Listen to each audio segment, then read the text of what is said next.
We're going to be talking about the Christchurch attack, or terrorist attack, and the implications for it in terms of tackling with right-wing extremism. So, Pete, if you'd like to introduce yourself, and then we can get the ball rolling. Hi, so I'm Peter Anson. I'm currently the National Director of Liberate the Debate. Liberate the Debate is a university-based organisation which seeks to promote freedom of speech at universities. And that's primarily about getting conversations between students of different political views to engage with each other, have a conversation with each other. Not necessarily to persuade, but to have an appreciation of where there is sort of understanding to have, because increasingly now we're seeing a greater sort of polarized element, and so it's trying to re-expose views, understanding, and similarly at the same time underline the ethos of what university is about, which fundamentally is having academic sort of inquisitiveness, and being able to tackle concepts which might be repugnant or difficult or controversial. Alright, well, so we are joined by Ijlal, the former president of the Islamic Society. If you'd like to introduce yourself to us. Yeah, so my name is Ijlal. I was the president of ISOC last year. I sat on the Societies Committee with Peter, and I was a union councillor as well. I've done quite a lot of student activism stuff, led a referendum against Prevent last year, and this year, I got voted in as the Society and Citizenship Officer. So yeah, been working with various other societies, Liberate the Debate as well, on various different things while I've been on campus. So yeah, I'm a master's student. I'm doing a master's in global political economy, and I did my bachelor's here in international relations and development studies as well. So yeah, I've been here for a few years now. Alright, fantastic. So moving back to the conversation about right-wing terrorism, and obviously I know that you guys have differing opinions on this, so I just want to ask the question, how best do we deal with right-wing terrorism? So I think we should start with Ijlal, and then we'll move on, and then we'll let the discussion free flow. So I think for me, right-wing terrorism is basically, it's born out of this fear of the other, in a way, that it's perceiving marginalized communities or communities which are not from the mainstream in a light that is suspicious, in a way, that looking at them as being the cause of things that are changing in society, whether it be economically, whether it be politically. And I think there's a lot of misunderstanding on both sides. To be honest, that's what fuels it. When people aren't open with each other, when different groups aren't open with each other, what happens is you develop perceptions and suspicions. So, and that's when I think mainstream public discourses, or even I think extreme right-wing or extreme left-wing discourses, that's when they are fostered in a way that they play on that fear, they prey on that fear in a way. It's heightened, that you don't know the other, and that's what their political aims are. Economic problems are because of letting in immigrants into the country. These people want to impose themselves politically. They're after power and influence in these societies, whereas if I think people spoke to each other, that might not really be the case. So the way to tackle it would be to open up doors, to ensure that those conversations are going on. And I think in the light of the New Zealand attack that happened a few weeks ago, what happened is that the mosque where it happened, they opened their doors up. They opened their doors up to everyone from the community, and you had people coming down, talking to them, finding out what the religion is actually about. Is the religion about just killing other people, those who are not Muslim, or does it not view things like that? Or maybe there's a segmented group within that larger religion that thinks like this, and are those fears a result of people perceiving them in a certain way? Yeah. And then the mainstream and the public discourses prey on that. And is it that these marginalized groups, for example Muslims or whatever they are, they look at people as other as well, the other right-wing people, or people who are more in line with orthodox conservative views? Do they look at all of them as being right-wing extremists as well. Yeah. So it's just about understanding each other. Yeah. So yeah. So obviously your argument is open doors and get more dialogue. Would you like to say how best to deal with right-wing extremism? Well, on a fundamental level, I absolutely agree with Ijlal here, which is about opening doors and having discussions in the first place. And, clearly we're seeing a case of othering and the sort of consequential stereotypes with that, which is a very sort of dangerous element that we're sort of falling into. And, certainly in my opinion, what I'm going to discuss here is parts of it, sort of looking at the UK as an example and what our relationship has been in a lot of these areas, because I think that the UK is not incomparable to other sort of Anglican or Western oriented societies, and I think there's certainly comparable elements. But I think, there is a sense of identity that we have within the country in the UK of what we are now between what our past may have been. And, this has started as early as since the sort of 1948, really, the first time when you had the elements of Afro-Caribbean population immigrating to the UK. Yeah. And that kicked off certain elements, and that was frankly because of stupid policy writing. Yeah. But even as an anecdote, I don't know whether either of you remember, but David Cameron, when he was Prime Minister, he defined British values to a certain extent, and then there was an ensuing debate for 2 years over what is British identity. And we have still failed to conclude that. And I think certainly it's because what do we do with the elements of the rural population, which tend to be far more traditional or have an older view of reality, versus certainly more sort of metropolitan areas, which is certainly more multicultural. Yeah. And we're seeing this continuous clash. And certainly in elements, I think, are inadequacy to be able to answer these questions, the solution that we're trying to find in terms of answering what is our culture, who are we as a people, under our state, is becoming increasingly dangerous because we're failing to answer it. And I think certainly while some right-wing commentators may say this is a ridiculous thing for me to say, there is certainly a proportion of Brexit voters who did vote on xenophobic or Islamophobic preconceptions in the first place, and that is partially a clutch at sort of older British identity. And I think it's in a sense the inadequacy of this of solving the debate that David Cameron accidentally sort of brought up. But what I'm worried with here right now is that I think it's pushed out predominantly by I don't want to say the phrase metropolitan elite, but it's how some of the harder right perceive it, where they are closing down a lot of elements of debate, and I'm getting increasingly concerned that it's shutting out a lot of people who have hard right opinions from having a conversation. It's creating a conspiracy for them, and it's falling into neo-Nazi tropes. And in my opinion, I think we need to turn this around quickly.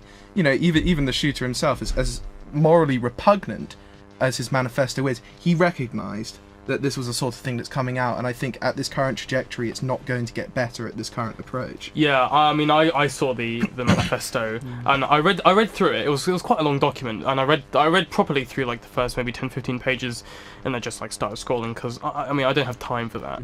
But the language that he used, you see this in popular right wing or far right discourse, right? The attacks on multiculturalism, I'm not racist, I just want Muslims to live in Muslim countries, and that sort of stuff. And, you linking it up to, identity and the clash between rural and metropolitan, I definitely understand that.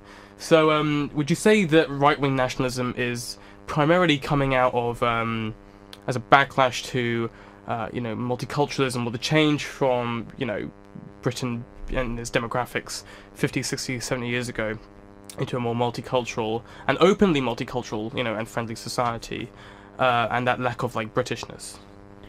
So, you want me to go first? Sure. Yeah, so I think in a way, from what I would say, is that a lot of these things are replications of colonial discourses as well. There are legacies of colonial ideas of looking at the other in a specific way.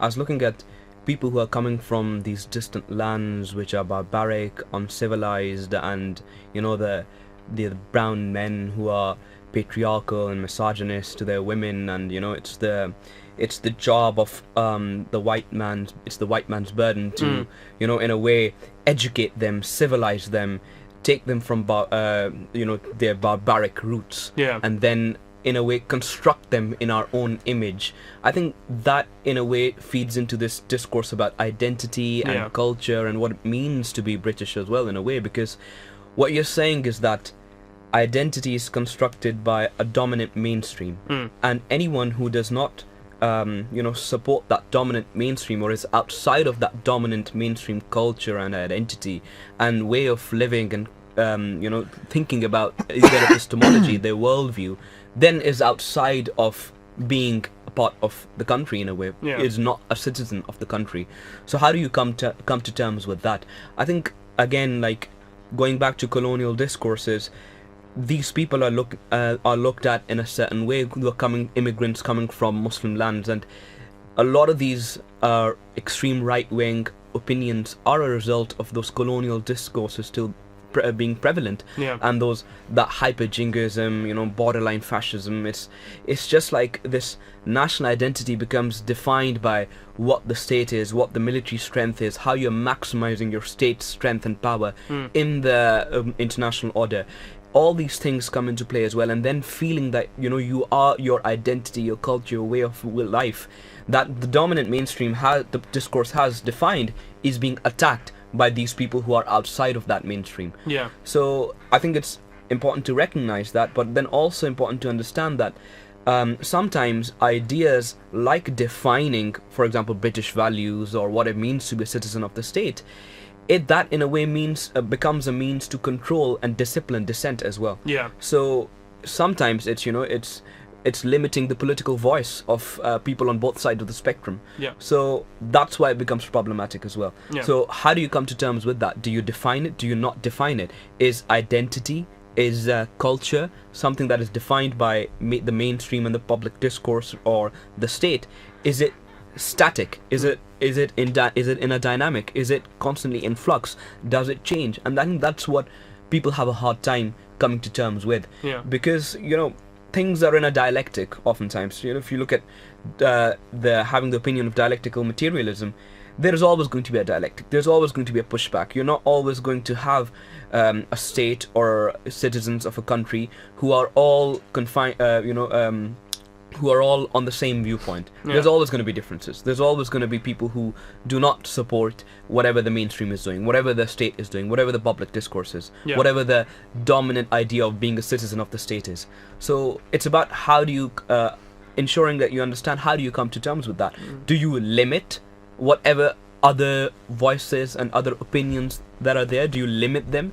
Do you not give them any airtime and hope that slowly they will fizzle out? Or what happens, like, do these, as you take them away from the mainstream, do you not give them airtime? Does what happen is that, do they find more places to, have these thoughts and discussions? So how do you bridge that? Do you open up discussion? Do you ensure that these things come to light? But then, how do you control that? Do you ensure that it's only a discussion and it doesn't turn into something violent? I was going to actually elaborate on that, because let's just say we opened up the discourse, or the country opened up the discourse more than it already is, right? We were proper having discussions, and it was really spearheaded. So who would we be discussing with? Would we be getting Tommy Robinson on the radio to discuss right-wing rhetoric and the sort of the structural problems within British society, and why that feeds into it? Or are we talking to followers, Well, I mean, firstly, with the original question, which I think ties into what you're suggesting here, I think in a lot of the discussion here, I kind of want to focus on, let's think about sort of Deborah or Joe Bloggs or something from sort of New York. And for a lot of them, they might be 40 plus, 30 plus or something. They've lived in the UK the whole of their life. That's what they're sort of used to and everything. And, they're not necessarily super heavily politically inclined. And I completely agree with Ijlal in terms of the previous colonial and racist history. It is something that plays heavily in terms of presumptions. And I don't think it's necessarily controversial in any way to say that the UK and its demographic in the last 3 decades has evolved massively, Yeah. hugely, and in terms of population demographic, it's a huge number, and so in a way, it's certainly unsurprising that there aren't any that there are forms of tensions that come out of it. But certainly, to pose the question, which you were asking as well, is what is mainstream discourse and what are we moving here? So say we're talking about Joe Bloggs and Deborah. And for them, they're reasonably quiet people, not too politically inclined. They might spill out some stuff if they're a little bit drunk. They know, for the most part, that they're not going to talk anything that's going to be disparaging about Muslims publicly or on the record. But I think we can all agree that there are at least a couple of million British people who do have negative opinions of Muslims but aren't going to step forward about it. Yeah. And so because they're not going to trust sort of mainstream media outlets because they said we're not talking about this is abhorrent, this is the end of the discussion, they feel that they're getting ruled out, and then you have these individual cases. An individual like Tommy Robinson, in a way, it's not necessarily about him. Yeah. It's him as a symbol and what he represents in British identity. Yeah. A lot of people write him off just saying he's a terrible individual, which he is, but there are millions of people who are sympathetic to him, and we can't write him off and ignore that because we're cutting out a huge dialogue as part of that. And I think when you were saying, is it worth having a sort of form of homogenous British identity? Honestly, I think that's an incredibly interesting question that I'm not sure to answer. But I think we can both agree at the current trajectory right now, where you have, frankly, millions of people who could have very potentially violent, or certainly something that can incite to violence, opinions that aren't in mainstream discourse are immediately ruled out, and that's the end of it. I think we're setting a worrying precedent here, certainly. Yeah, I mean, we're talking about these normal individuals that just go and try and live their daily life, but a lot of these guys are middle-aged onwards, and they fit this sort of demographic of of course he's going to have these opinions because they live in rural England. They've never really interacted in a multicultural city before. They've been very insular, and they hark back to a time when they were younger, or when their parents were born, and so they have this formation of British identity. But a lot of youth are also getting swept up in this, and we see the youth end up going into politics and start the youth traditionally are the ones who really carry the torch, the political torch for change. So how do we solve this problem with the youth, who even they may have lived in multicultural Britain, right, and they still have these opinions? So is there a problem with platforming Tommy Robinson and letting him influence, or? Do you want to jump in on if I may, actually, because I think this is a good point as well to make the leap over, when Brandon said phrases such as "subscribe to PewDiePie," or alternatively, you may have seen a picture where he's got the two officers and he's got the sort of finger.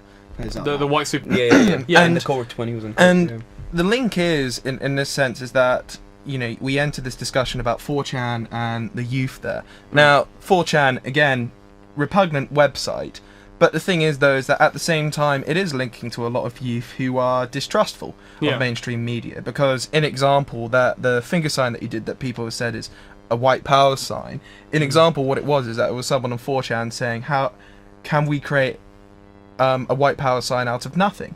And that's a whistleblowing aspect. And at the same time with PewDiePie, because again he's made dumb mistakes, but at the same time the media has extorted him so heavily. It's all part of a narrative that's building up here. And what I'm worried about in terms of the censorship and not talking about, and when the mainstream media in certain ways almost stereotypes things so far away from the balance of reality that you remove any reasonable dialogue in that place. If you have young individuals who are right-wing or skeptical to a certain extent, you've already written out a lot of the mainstream media, and for them, you've already entered the conversation of conspiracy, that there is some form of other truth that's not being discussed about. And I've through LTD, I've persuaded multiple people out of fascism and things like that. But it's an identity thing. It's an emotive thing. I sympathise. Well, not. I understand where they're coming from in the sense that a lot of them being from the countryside, and then suddenly they come to London for the first time, and it's different. It's very different as an experience. Yeah. And a sort of conspiracy of the truth that British values are getting undermined, or that there are huge other wild sort of conspiracies, because there's a lack of definite knowledge, because the mainstream media won't touch on it, and at the same time they're so ridiculous over saying, what do these memes mean? Someone like Brandon completely knew what he was doing when he was writing these things down, because he's further breaking that away from the sort of intellectual dark web to that of the mainstream media, and that's how you touch the youth. Yeah, okay. Yeah, I think one more thing I would add to... I mean, I agree with some of the points that Peter just brought up, that youth have a tendency to look for conspiracy theories, or what's the alternative media saying, what is the alternative logic behind certain things, or the mainstream is part of, controlling our thoughts in a way, and our minds in a way, so let's look at alternative things, and then you have people going to the extreme left or extreme right. Perhaps. Yeah. So, but I would also say that with regards to neo-Nazism and fascist ideas and all of what Brandon was coming from, it also has to do with a lot of youth wanting to have a fraternalistic sort of association with a group, that group tendency that youth often have. And that youth often want to have, like being part of a group. And that's what I think it brings, because what you're saying is that, now we are part of this secret group that is working towards secret aims, and we're going to change the status quo, we're going to change the system, and now you're part of a fraternity based on, common identity, common values, common culture, common, remembrance of the past, that historic memory, that imagined community, as I think Anderson... Benedict Anderson. Yeah, Anderson, he talks about this imagined community that has been built in history through, about the past, that they now subscribe to, and they want, something like that to come about, and it's their fraternity in a way, it's their, so it's a lot of those group dynamics coming at play as well. And I think that's what the problem is when we talk about people like Tommy Robinson. They're not just there to have a debate, they're not just there to understand, they're not just there to have a discussion, they're not just there to basically step back and think, maybe I'm wrong, maybe let's change our views, perhaps, coming together and talking about these things with a view. They're preying on this fraternalistic feeling that people have, and they're inciting people to violence, and I think when you put power in the mix, that's when it becomes a problem, because people like Tommy Robinson and all these people coming from these extreme spectrums, they're not just talking about things are wrong, they're talking about things are wrong, we need to do something about this, come out on the streets, it's a call to arms, and now just through power and influence we're going to change structures, and it's about inciting these sort of sentiments within people, which becomes a bit problematic. So I think there's a lot of parallels that we can draw on from Islamic extremism and the new emerging right-wing extremism, and so, like,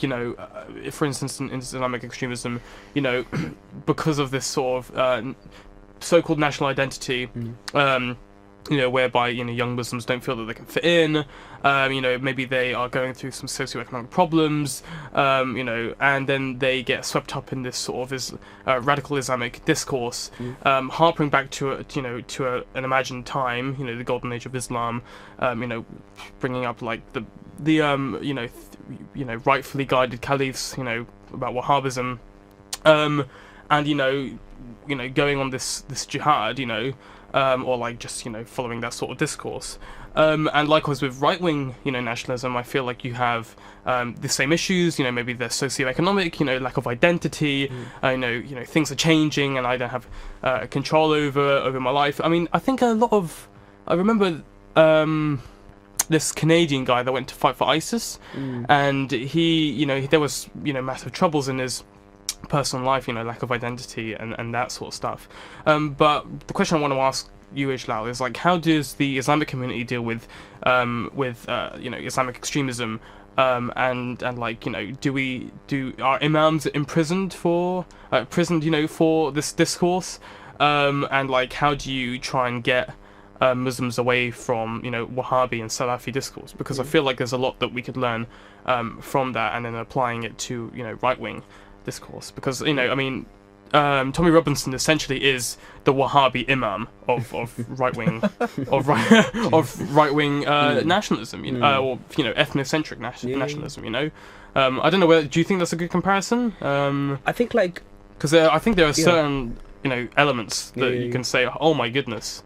I think it's always important to understand nuance as well, because you can say, while these things do exist, these sentiments do exist, perhaps in extreme Islamic extremism, or when you have radicals coming from that side of the spectrum, it's not that much of a correlation that you say if these things are present, an individual is going to have these sort of experiences and sentiments. There are so many external factors that weigh into it. Yeah, so I think that's one of the issues that Prevent falls into, right? That when we talk about these things, you basically make causal relationships that if a person does is going through a time when they're questioning themselves, they have a lack of identity, they are looking for a group or fraternalistic feelings. I think, that part is there, but it's not a causal relationship as well. It's there, but I think that's why you see when a few weeks ago when Peter and I did that "Are you a terrorist?"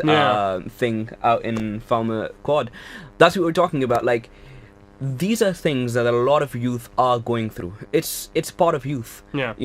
You would be feeling these things even as someone who is probably from the mainstream and is not thinking about doing all these extreme acts or taking up arms or things like that. You would be experiencing these things of questioning yourself in this manner anyways. It's a part of growing up, right? So I think it's important to make that qualification and have that understanding of nuance in the first instance.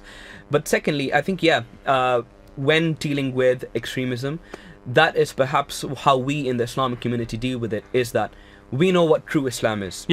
True Islam does not have space for these things.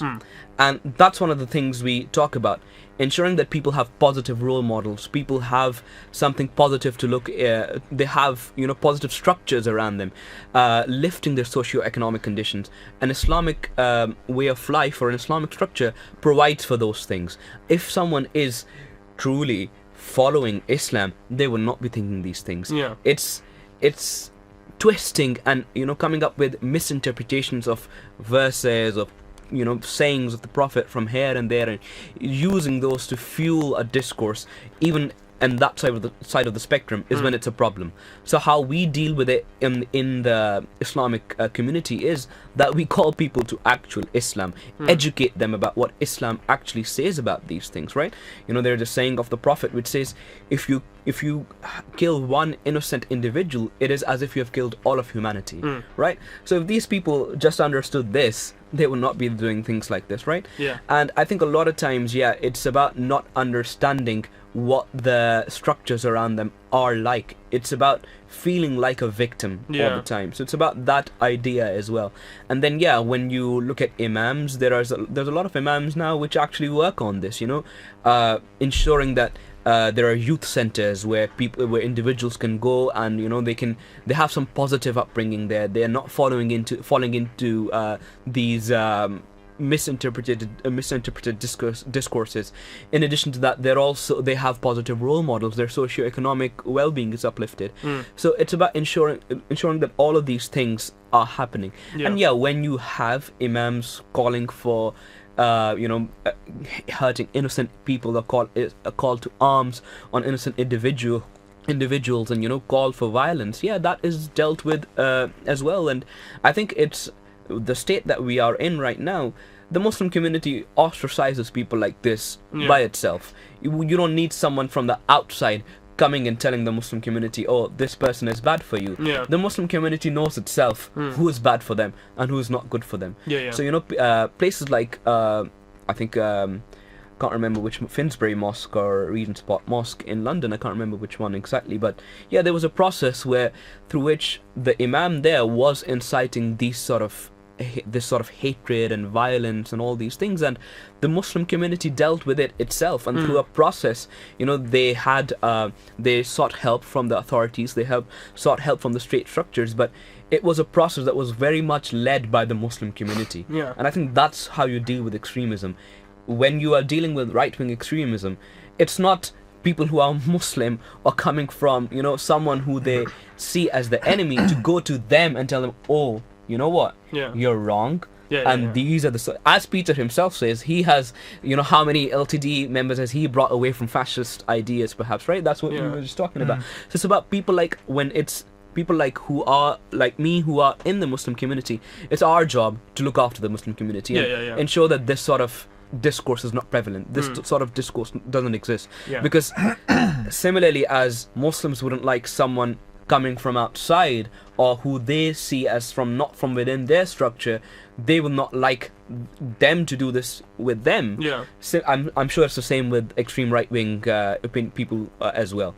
So it's just about ensuring that you are empowering the people who are within these communities to deal with their communities. So like educating these, you know, people who like have extreme right-wing opinions, you know, educating them and you know, promoting dialogue and trying to deal with like Tommy Robinson, and say, well, actually, hold on a second, you know, he has these views and you might have sympathies for them, but you know, let's try and delve a bit deeper into why that is, why you have these sympathies, and actually why they might be wrong. But well, from your, you know, certainly. I mean, I don't think I can necessarily personally bring myself to draw comparisons between Middle Eastern conflicts and that of Western identity, because I think there's a lot of things that are flying around in the Middle East sense. But certainly in terms of the UK, I'd just say in terms of where Europe is moving right now, in terms of major political parties that have come into power and some that are rising or have attempted or are coming,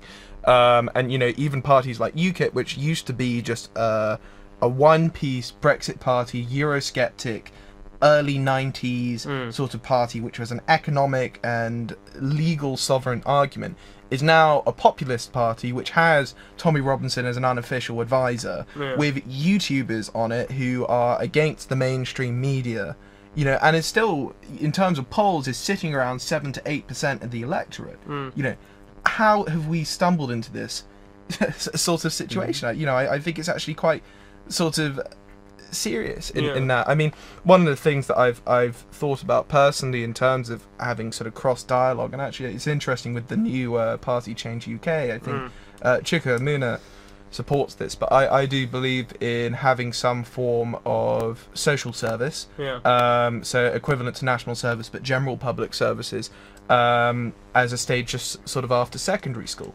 And you know, anecdotally, I will say this, but I used to be in Air Cadets, and you know, I did a lot of other courses, and it's one of the most amazing things actually, where you have people from all around the country, from all walks of life, and they've been plopped into the same situation, and they've been given tasks to work together, to you know, to stay together and be around each other for a long time, and you know, it bucks trends very quickly. But you know, we are seeing minor elements of social segregation, you know, in the UK right now, which, if not solved soon, could actually become far more serious. And I think, you know, something like social service would probably be quite messy in its first few years, but I think it's a right step, because in that sense, you are naturally defining what British values are by everyone being a part of the conversation. You know, physically.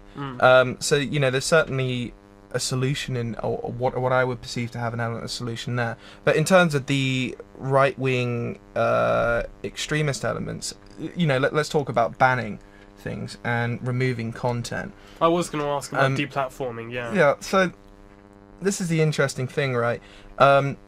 All of us here, or certainly it's a very common thing at Sussex, right, which is a lot of people say, well, you know, if you ban alcohol, like what happened in the United States, you know, we ban lots of types of drugs, but if you look at it decriminalised in Portugal, look at it now. Oh, absolutely, But then when you apply it to something like freedom of speech, the argument completely flips, and its harm is attributed. And actually, there are very tenable examples showing that it's had a reverse. That it's just like the alcohol and the drugs case. So with the manifesto, well, let's talk about Facebook, namely. So initially, when the video was first streamed from Brandon, this video was downloaded 1.5 million times around the world. and Facebook is still failing to remove all of them because it's completely out of their capacity.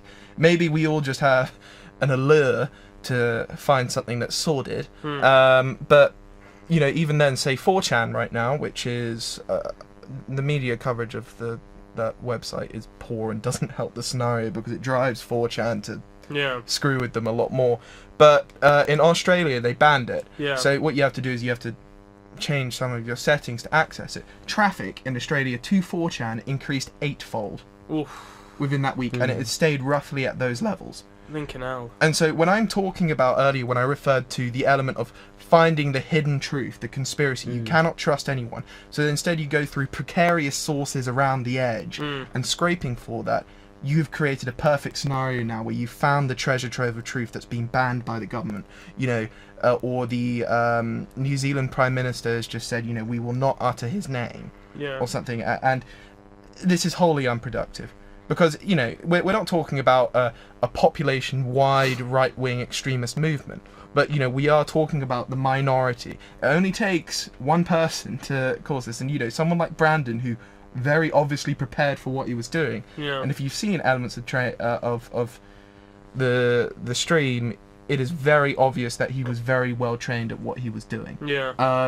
And the point is here is that banning these things will not help. It will add more, or sort of inversely will add credibility to sources that are already not sourced. Yeah. And you can create a false train of news because they don't know what to trust with anymore, because, you know, the mainstream media is incredible. And so we're moving into a difficult situation with that.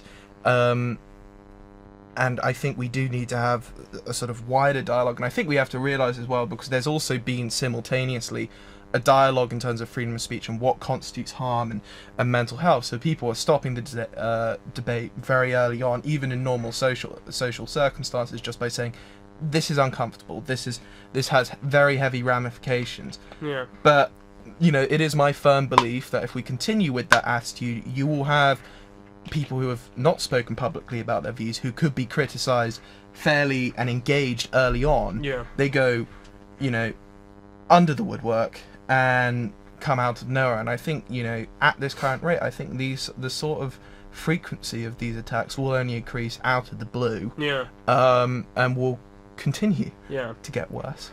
So how do we get people out of the woodwork then? Like, because it's one thing identifying the problem and identifying actions that the politicians do and make, you know, pushing legislation forward that's only, you know, making the situation worse, like what you said with 4chan, you know, which is, I mean, it's pretty much just opened it up even more, you know, by banning it. Like, more viewers, you know, more minds that might be, you know, led towards this path of ethno-nationalist discourse. But how do we then solve that? Because identifying a problem is one thing, but, you know, finding a solution is another. So, I mean, I have no idea. So, but if you obviously had any ideas, then, you know, now would be a good time to express them. Do you want to go, Peter? Or? Well, I think I'd tie back again. I think, you know, we do have a heavier social attitude over offensive speech or something, and I think there's a lot of people who misinterpret what hate crime means as a law. And now, of course, we're all going to agree that, you know, if someone's, you know, there was a recent incident in Birmingham where a white couple basically just verbally just assaulted this Muslim taxi driver, and it was in context of the Christchurch saying, you know, you shouldn't be here, you know, and other disparaging words and things like that, which is a direct threat. You know, of course, like, even regardless of faith or, you know, or creed or ethnicity, etc., that's unacceptable when that's just being outright hostile speech in the first place. I think this is about tackling insecurities. I think in the current social atmosphere right now, where it's just saying this is potentially derogatory to safety over speech, is looking at small instances and not tackling the sort of bigger issue. How do you get people who have insecurities over their own view to alter it when they may not be comfortable to do so, despite the fact that they've got views that have quite large ramifications? I think, again, in my short view, I think something like social service, or getting people of different walks of life to interact with each other and have to work together, and that is the only thing that I can see that is an alternative where even more awkward individuals have to just sort of suck it up and experience it. And no, because there's a lot of people, you know, who do have the derogatory views, have not necessarily met all of the demographic of the populations, or live in a certain area, or just haven't interacted. I mean, I know a couple even who used to live in Slough, and they moved out, and their direct reasoning was effectively because of the influx of the Muslim population. Yeah. And, you know, I said to them, well, did you ever really speak to them? And they said, well, not really, because they weren't pleasant to begin with. But you know, but what I'm saying here is that I'm not condoning this element here. No. But they didn't necessarily try to put it on a positive term. Yeah. They just thought, we're getting out of here because this is going downhill. And the preconceptions of what it means No, to have a Muslim absolutely, community nearby. absolutely. Yeah. I think on the social service point, I think it is very important to ensure that people are interacting with each other. People are learning about, you know, different walks of life, different worldviews to their own, how different cultures, you know, interact with each other, behave and live. And yeah, it's important to understand that if something is different from you, it doesn't really mean that they're out to get you. Yeah. Someone could have a different way of life, a way of thinking. That doesn't mean it's, you know, it's attacking you in any sort, in any way, right? But I think it is also important to understand that once you bring it, I think Peter mentioned this a while ago, that once you bring it under the context of building a national identity, I think that's when it becomes a little bit problematic for me, because in my opinion, you know, national identity is a reality of the last 250 years, not before that. Yeah. And now it's a project that's been taken on by so many states all over the world, so many countries, and that's what we have learned, this idea of a national identity, meaning that everyone in a country has a singular identity, with a singular culture, with a singular way of life and way of doing things. And I think that becomes difficult to bridge, because if you are saying that identity is based on a culture and a way of living, and territories and lines and the ground define who you are, what you think, like where you come from, how you will be, how you will interact with each other, how you'll behave with each other, that becomes problematic, because that's what leads to preconceived notions, right? Yeah. So that's what leads to presumptions about people, because just because someone is coming from a different soil in the land, different lines in the ground, they're going to be very different from us. They might attack us, or we need to be very suspicious of them. Yeah. So that's problematic in my opinion, because people who are second generation, third generation, even first generation, or immigrants themselves, migrants themselves, when you do put them in the same setting as, you know, people who are very British, you know, coming from rural areas, as Peter was saying, once you say that, yeah, you are still talking about a national identity, you are both different, but you are still part of one national identity, that becomes difficult for people to bridge. Yeah. I think national identity should be taken out of the equation as a whole. Okay. Because this state system, the status quo, with this national identity sort of structure, which is very close, which is what leads to, you know, this national patriotism, nationalistic feeling, is very borderline between jumping into fascist and, you know, ethno-nationalism, and then jingoistic ideas as well. Yeah. Because even though you're not saying that identity is limited to an ethnicity, it's not limited to a culture, still having that discussion in the mix, that just because you are now in a specific territory defined by certain lines in the ground, you have to change your identity. That's very difficult for people to bridge. Yeah. Asking someone who is extreme right-wing to now say that you are the same identity as someone who is not, is from a different sort of background, from a different culture, from a the color of their skin is different, it becomes difficult for them to bridge that, or we are not the same identity. And it becomes difficult to bridge for those people who are second generation, third generation immigrants, who still have sort of an attachment to their culture from where their ancestors or their parents are from, to say that now your identity is different as well, and you are now different. Yeah. So changing people's identity, I think identity is something that you define for yourself. You can't really, someone else cannot say to you that your identity is not different. Now you should identify something else, and you use public and media discourses to influence people to think like that. Yeah. I think nationalism and national identity should be taken out of the mix. But yes, it is important to understand that interaction, understanding that you all have to live in a place, understand that you have to coexist in a harmonious manner, respecting each other, understanding that we're all different, but yeah, we still live together. There is strength in diversity, strength in difference. Yeah. So yeah. Awesome. Well, we're really nearly reaching the end. So, I mean, going on to the identity issue, removing national identity from it, I think that's quite difficult, simply because. I think there are senses over. I do agree in the sense that in elements of sort of national identity that it's arbitrary cultural beliefs that actually, when you try and dig and say, well, what's actually grounded underneath it, you're kind of left with, well, here, not much. And it's a difficult thing to move with that. But again, I do think a lot of the right-wing extremist values and something that millions of Britons do feel in that sense, and it's not necessarily a rational thing. Yeah. I think the unfortunate thing, and the reason why I push forward something like social service, is that countries like the UK or Europe, clearly something like national identity, regardless of whether it's rational or it is more sort of irrational, is still very heavily part of the conversation. Is something that many people believe in, and I think frankly it's something that we will have to work with. And that's why, at least in my sort of short-term solution, you can at least try and redefine some elements of that identity through social service, because I can't see it being moved out of sort of vernacular, at least for the next 2 decades. And in a way, I think this is partially, you may have heard the term, Brandon used it in his manifesto, of accelerationism, and many of the sort of right-wing individuals who are sort of hard right or further will believe that if you push those elements of identity out of the conversation, is the sort of progressive values going too quickly, and it's going to go so quickly that it collapses in on itself, and then we go straight back to traditionalism, which is not what accelerationism really meant at all originally. It was 30s, it was the Soviets, and industrialization, but that's how it's being used now. So I agree ideologically with what you're saying, but I think the unfortunate reality is that we have to recognize a lot of the current scenario, and I think it's a lot uglier than what a mainstream media will put out to be. Yeah. Okay, well, that was a fantastic conversation. Thank you to both of you for